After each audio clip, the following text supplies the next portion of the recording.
everyone, this is Sasha bringing you a video tutorial today from BP4U, and today I am in Photoshop Elements 11 and I'm going to be showing you how to work the layers window.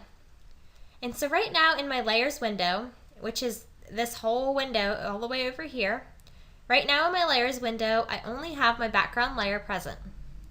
So I'm going to go ahead and I can add another layer by creating an adjustment layer or a fill layer or a blank layer.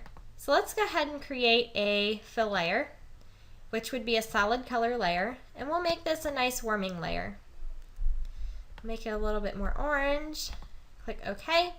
So right now you can't see the picture, which is still back here and it's still intact because we worked above the background layer.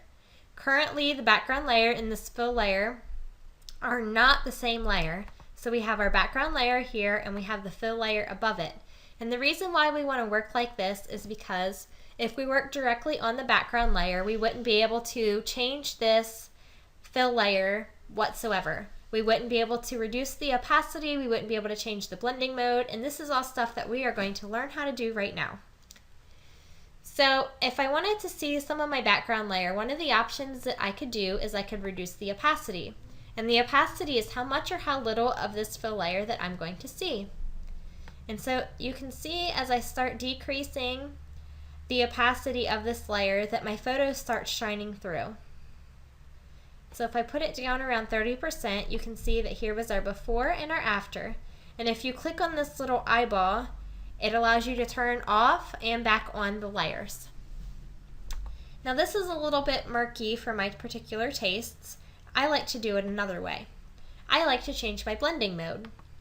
And the most popular blending modes to use are overlay, soft light, and screen, but by no means are these the only ones. For different types of layers and for even different colors that you use in fill layers, you can try different blending modes and you will get different results for each time or for each different layer that you have on there. So I'm going to go ahead and change this to soft light. And I'm going to lower my opacity still. We're going to put it right about there. And you can see the before and the after, and it just gives it a nice warm glow to the photo now, and it looks like almost like a sunset. So now I have my background layer here, and I have this fill layer above it. I have changed my blending mode to soft light, and I have lowered the opacity. I can add another adjustment layer on top of that if I want to. Let's go ahead and add a brightness or contrast adjustment layer.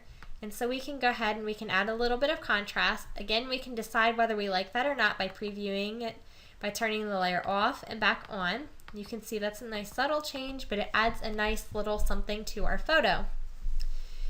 So if I decided to, I could use this layer mask here to pull some of the adjustment layer that I just added away from the photo. For example, let's go ahead and add one more adjustment layer on top. And let's go ahead and let's play with these reds. So I'm just going to make my reds pop. You can see the before and the after, but I've noticed it's also made it pop on the skin. And I don't want to do that. So I'm going to go ahead and I can grab a brush tool. And I'm going to make sure that my brush is black because white reveals and black conceals. And right now the entire photo here is it is white. And so I want to paint over their skin with the black on the layer mask.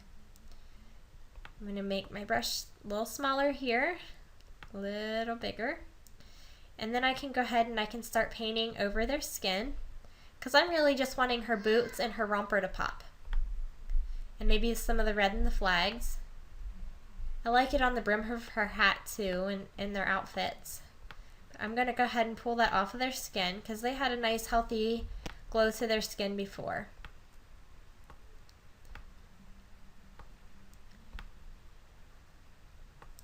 So you can see now on my layer mask I have some black smudges.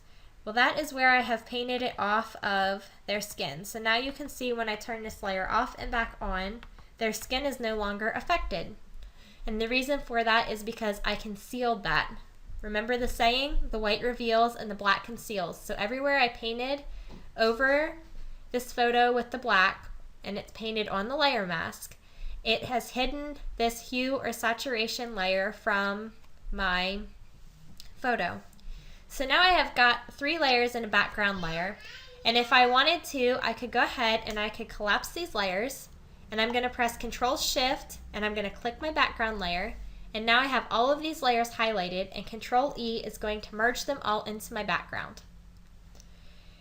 If I wanted to go ahead and duplicate my background, I can just grab my background and I can pull it up here. And if I wanted to do something like turn this into a soft light layer, which adds a lot of contrast, I could also add a layer mask by clicking on this layer mask button. That way I could remove the contrast from any parts of my photo, once again, that I didn't want to see it on. Or I could, let me grab my white brush and I can show you something new. I could do a Control I on my keyboard, and that's going to invert my mask, and I could paint contrast on a certain place where I do want to see it, like maybe on the flag. And you can see my before and my after on that. And so the layer masks are really a handy tool and a very important part of our layers window. So to recap, we have our new layer button here, we have our adjustments here, and our layer mask button here. We can delete layers over here, and we can change the blending mode of the layers here, and the blending modes are so fun to play with, and we can change the opacity of something here. So that is all of our layers window, and we can turn the layers off and on right here. So thank you so much for watching this video tutorial. Happy editing!